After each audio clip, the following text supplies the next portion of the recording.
Bien, en esta mañana tenemos un culto especial.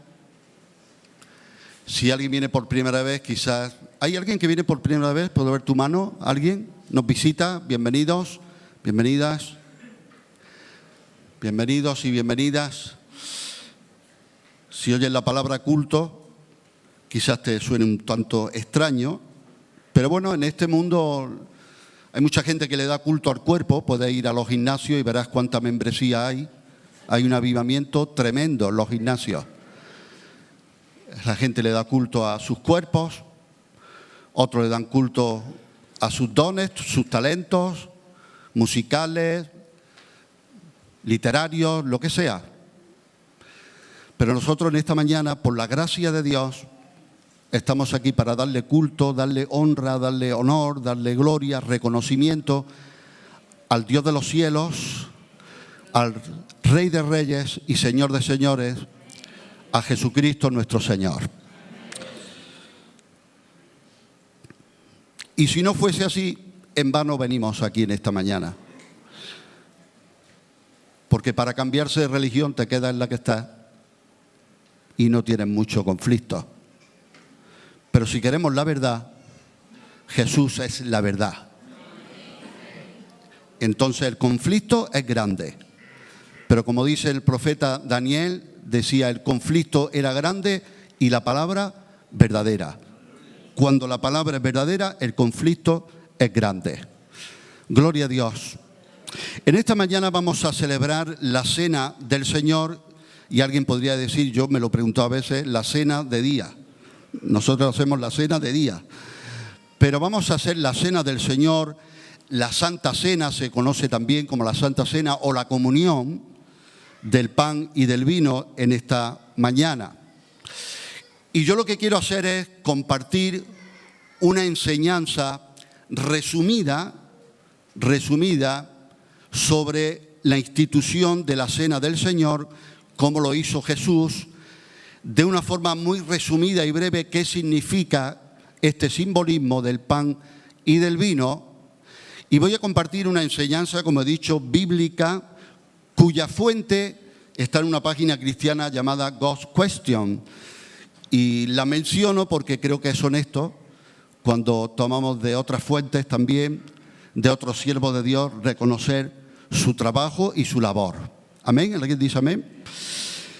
Bien, vamos allá en esta mañana con la enseñanza, la Cena del Señor. Fue durante la antigua celebración de la Pascua, en la tarde de su muerte, que Jesús instituyó una nueva y significativa cena que celebramos hasta el día de hoy.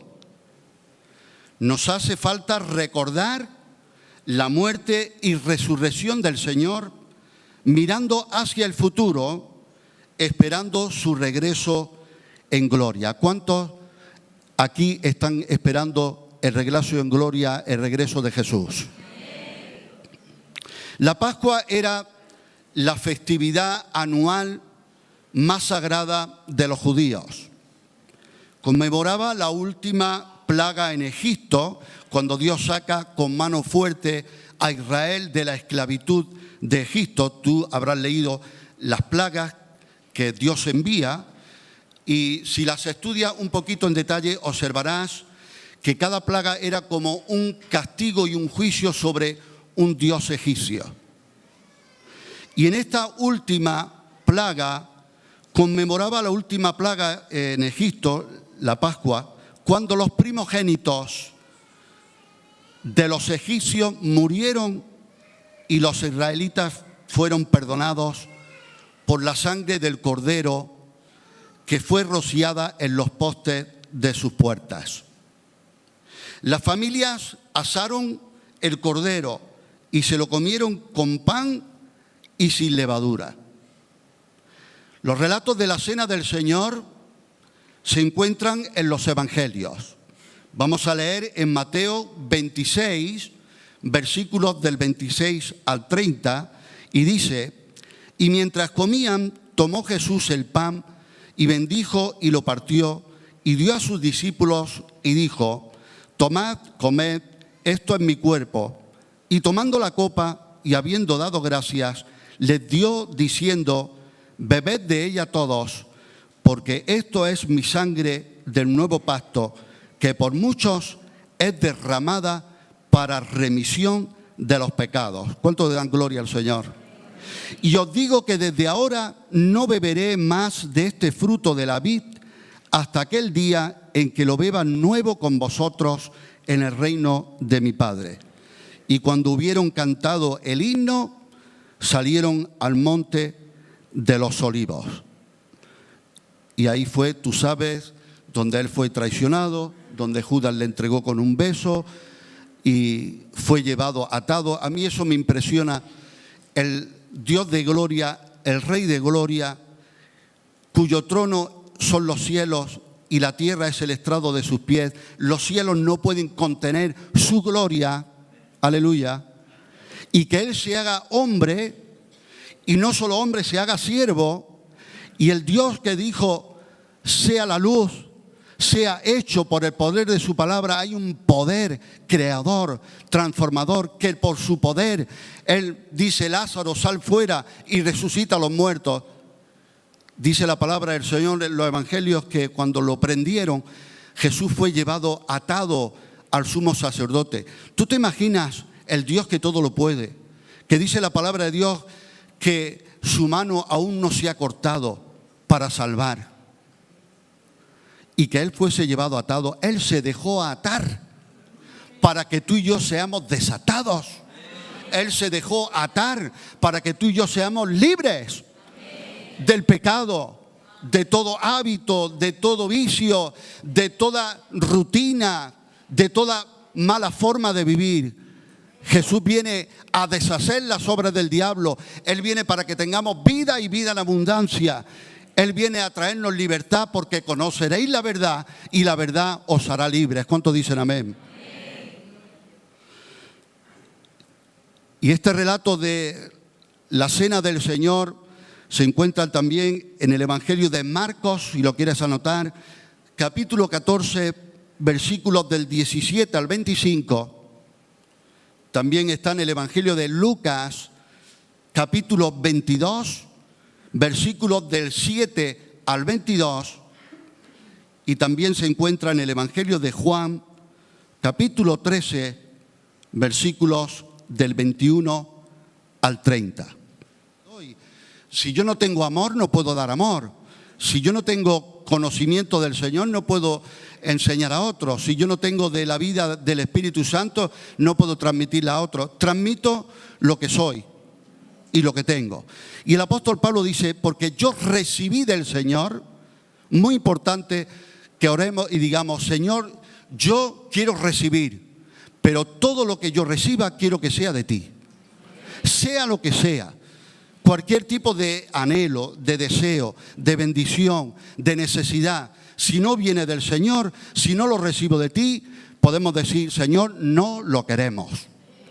Y dice: yo recibí del Señor lo que también os he enseñado, que el Señor Jesús, la noche que fue entregado, tomó pan y, habiendo dado gracias, lo partió y dijo: tomad, comed, esto es mi cuerpo, que por vosotros es partido. Haced esto en memoria de mí. Asimismo tomó también la copa después de haber cenado, diciendo: esta copa es el nuevo pacto en mi sangre. Haced esto todas las veces que la bebiereis en memoria de mí. Así pues, todas las veces que comiereis este pan y bebiereis esta copa, la muerte del Señor anunciáis hasta que Él venga. De manera que cualquiera que comiere este pan o bebiere esta copa del Señor indignamente, será culpado del cuerpo y de la sangre del Señor. Por tanto, pruébese cada uno a sí mismo y coma así del pan y beba de la copa. Porque el que come y bebe indignamente, sin discernir el cuerpo del Señor, juicio come y bebe para sí. Podríamos preguntarnos, y de hecho que ya sé que hay personas aquí preguntándose, ¿qué significa el participar de la Santa Cena de manera indigna? ¿Alguien se ha preguntado esto mientras leíamos en algún momento? Puede significar el tomar con indiferencia el verdadero significado del pan y de la copa, olvidando el tremendo precio que nuestro Salvador pagó por nuestra salvación. Puede significar el permitir que la ceremonia se vuelva un ritual muerto, religioso, una rutina. O puede significar venir a la mesa con un pecado sin confesar. La palabra de Dios nos ha dicho que el que come y bebe indignamente. Y yo me pregunto en esta mañana, ¿y quién es digno? ¿Y quién de aquí es digno?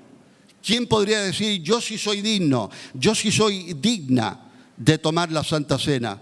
Los demás no, pero yo sí. Pues entonces chocaría con lo que dice la palabra de Dios, que no hay hombre en la tierra santo y que nunca haya pecado. No hay. El único que lo ha hecho posible se llama Jesús de Nazaret. Ahora, ¿qué significa comer indignamente? ¿Qué significa ser digno? Bueno, la palabra del Señor dice que hacemos bien en examinarnos a nosotros mismos. Y dice, y luego coma el pan y beba la copa. El que se vea indigno, se sienta indigno, no significa que nunca puede participar. Significa que nos podemos poner a cuentas con el Señor. Significa que podemos examinarnos en la presencia del Señor y si hay algún pecado sin confesar, podemos venir al Señor y si alguno hubiere pecado, abogado tenemos para con el Padre a Jesucristo el justo. Porque si no, nadie podríamos participar de las cosas santas. Ni los que han tocado y cantado podrían haberlo hecho, ni yo podría estar aquí predicando, ni tú levantando tus manos, ni levantando oraciones, no podríamos. Pero gracias, Señor, podemos participar de las cosas santas porque el Señor nos purifica. La religión judía tenía unas leyes ceremoniales muy estrictas. Y en la boda, donde fue invitado Jesús, donde hizo su primer milagro, que fue, ¿alguien lo sabe? Convertir el agua en vino en esas bodas. Esos recipientes o esas vasijas gigantes que había con agua, era el agua ceremonial que usaban para las ceremonias, la limpieza, la purificación. Siempre estaban tratando de purificarse, de limpiarse, y no podían, porque la religión no te limpia, no te purifica, nunca es suficiente. Pero quiero decirte de parte del Señor que la sangre de Jesucristo es poderosa para limpiarnos de todo pecado. Él puede limpiar, Él puede borrar, Él puede quitar y hacer de lo más sucio y más viejo algo nuevo, una nueva creación. Y muchas personas que estamos aquí pueden decir amén, seguro.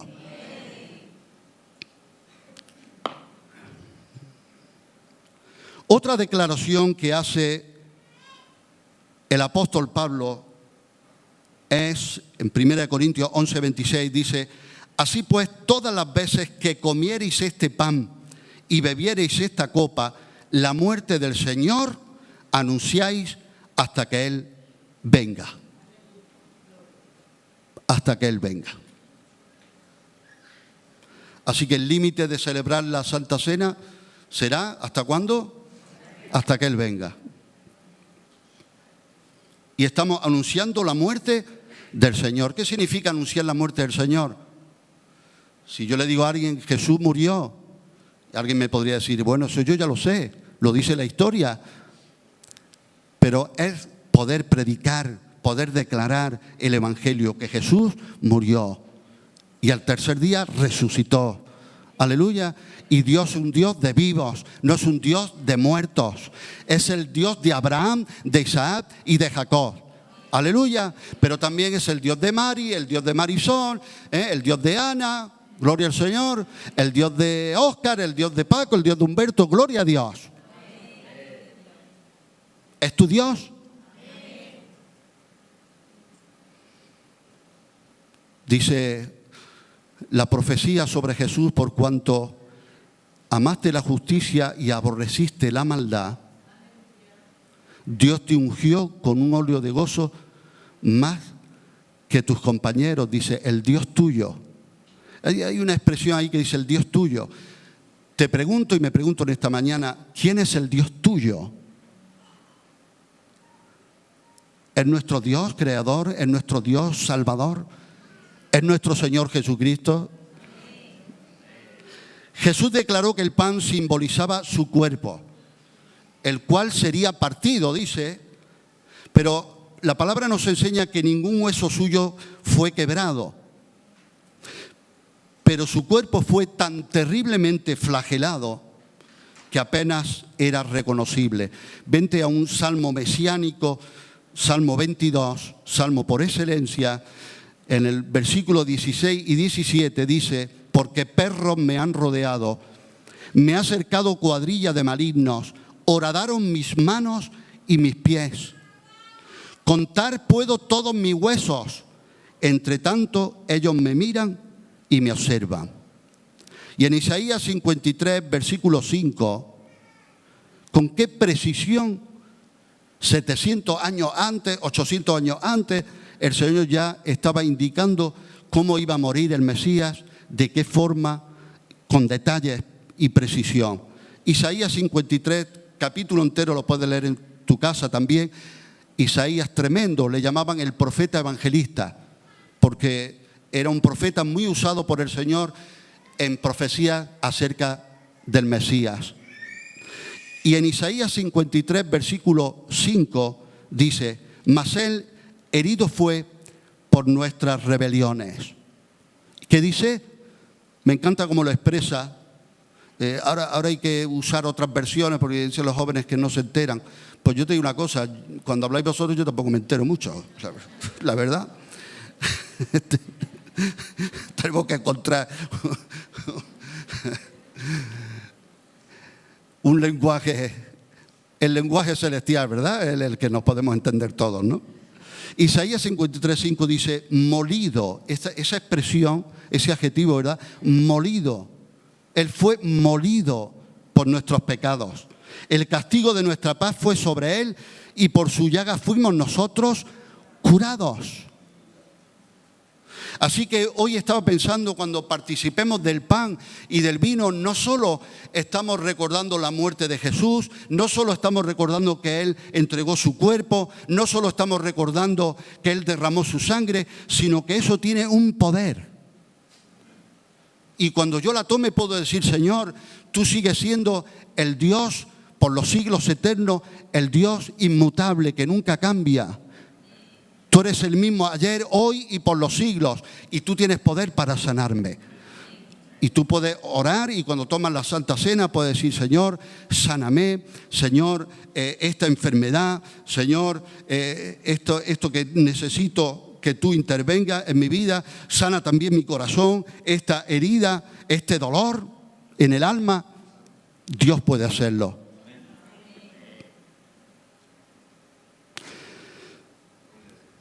El jugo de uva hablaba de su sangre, que en breve Él experimentaría. Jesús, el Hijo de Dios, se convirtió en el cumplimiento de contables profecías del Antiguo Testamento. En Génesis 3:15 dice: y pondré enemistad entre ti y la mujer, y entre tu simiente y la simiente suya.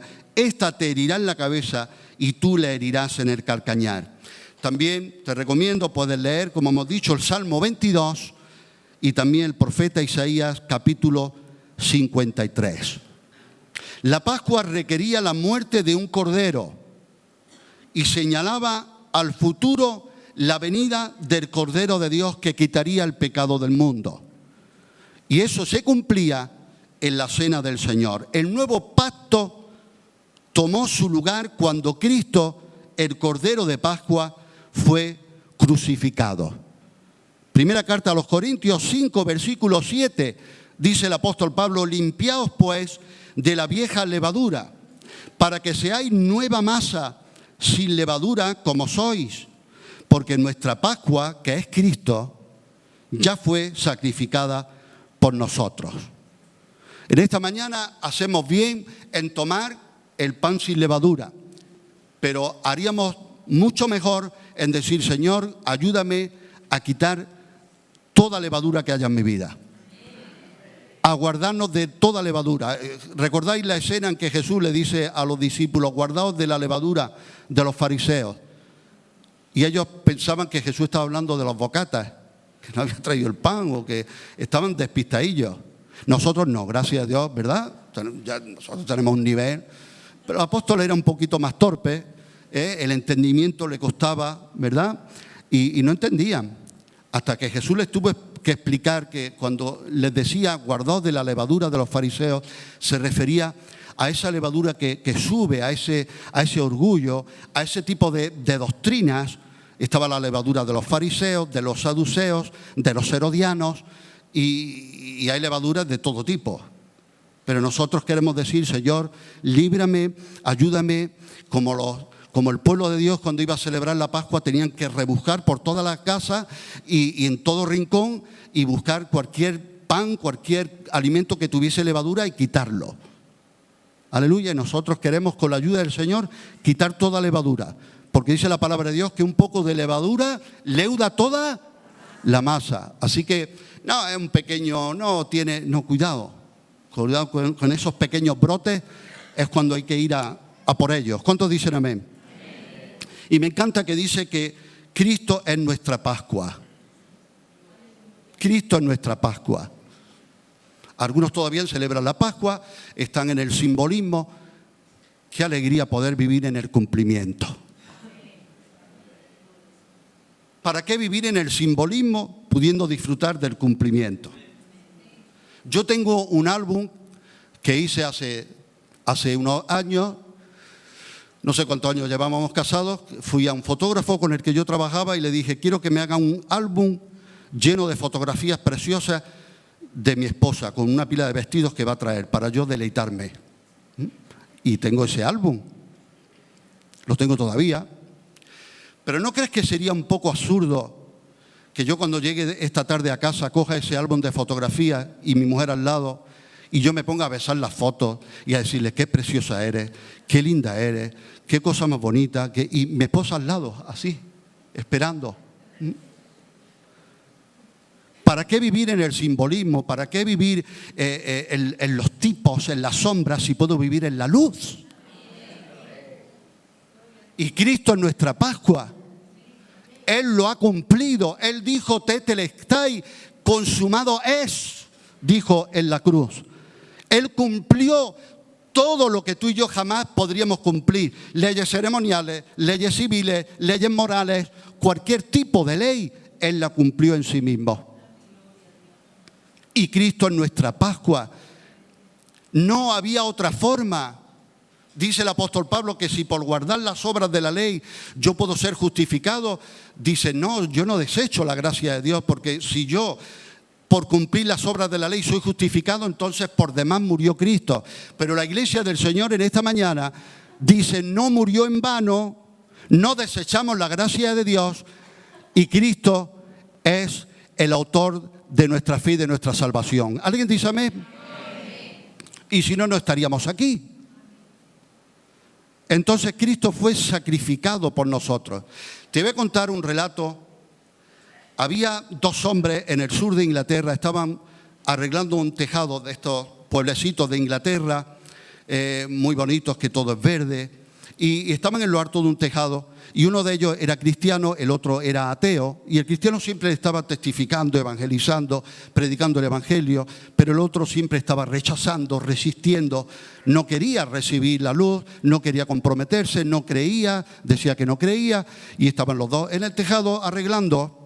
Cuando el ateo resbaló y cayendo del tejado fue a parar hacia el suelo, pero con la gran y bendita coincidencia que allí había un rebaño de ovejas de estas. ¿Has visto las ovejas estas inglesas? No sé qué, cómo se llaman esas razas, no sé si lo sabrá Samantha, que tienen unas lanas, son preciosas. ¿Las has visto en películas? Y había un cordero ahí, y entonces este ateo al caer cayó justo encima de un cordero que amortiguó el golpe con toda esa lana, con todo eso. Y al caer, el cordero murió. Pero este hombre ateo se salvó. En ese momento sonaron las campanas de Navidad. Y el Señor le hizo ver y se le iluminó el entendimiento. de que Jesús había venido al mundo, nació, pero vino para morir por nuestros pecados. Él amortiguó nuestra caída. Y cuando íbamos directos a una perdición eterna, a un infierno sin Dios, sin esperanza, Jesucristo se puso ahí. Y en la cruz se cumplió y se fusionó el amor y la ira santa de Dios. Y todo cayó sobre Jesús. El castigo de nuestra paz fue sobre Él. Él cargó todos nuestros pecados y este hombre pudo clamar a Dios. Si tú puedes, yo le pido al Señor de una forma sencilla, que aquellos que no han reconocido a Jesucristo, no conocen a Jesús como Señor y Salvador, que Él te pueda hacer ver, no nosotros, no otra religión, no otra iglesia, no otra denominación, que Jesucristo se revela a tu vida y te muestre que Él murió por ti para salvarte de tus pecados. Y ya termino diciendo una definición. La cena del Señor o comunión cristiana es un recuerdo de lo que Cristo hizo por nosotros y una celebración de lo que recibimos como resultado de su sacrificio. Lo leo de nuevo. La cena del Señor o comunión cristiana es un recuerdo de lo que Cristo hizo por nosotros y una celebración de lo que recibimos como resultado de su sacrificio. A Él sea la gloria y la honra. Aleluya.